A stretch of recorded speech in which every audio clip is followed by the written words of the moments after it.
Organised crime gangs can get one container of illegal cigarettes into the country undetected by Border Force, they can make $17 million out of that one container.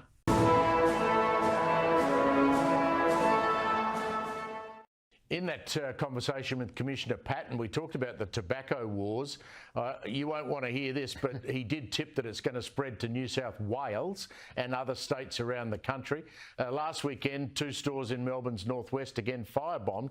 I was amazed, Mark, but I'm sure you've written about this, but he told me that if the organised crime gangs can get one container of illegal cigarettes into the country undetected by Border Force, they can make $17 million out of that one container.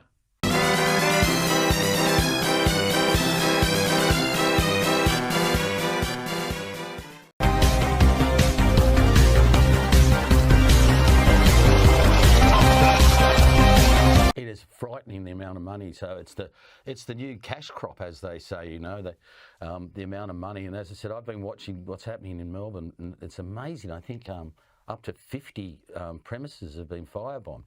Now, I've spoken to New South Wales Police here, and they said, you know, we haven't got that problem here yet. With one case, perhaps up on the North Coast, that they know of, which was related to illegal tobacco, but. I'm backing our guys. If the Commissioner's saying that down there, they'll be all over it like a rash, especially now that you're going to be printing it. So I'll be reading that with a lot of interest, because we've avoided it so far, and it seems quite endemic down there.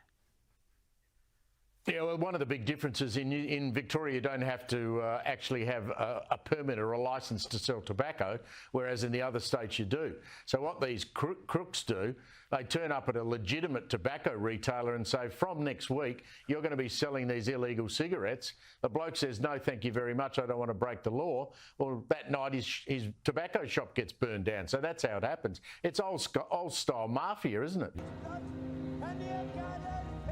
Since they settled. But I've decided to make it part of our deal. It is very much so. And the amount of money, as you said, is phenomenal. But I realised the other night I was out with some young people who went and bought cigarettes for $20, the illegal cigarettes, whereas the legal ones, same amount of cigarettes, would have been $60. That shows you why it's so profitable for these people to start dealing in a legal trade and trying to get around the taxes that the government are putting on and the duty. That's a huge amount of money. Let's fix the problem.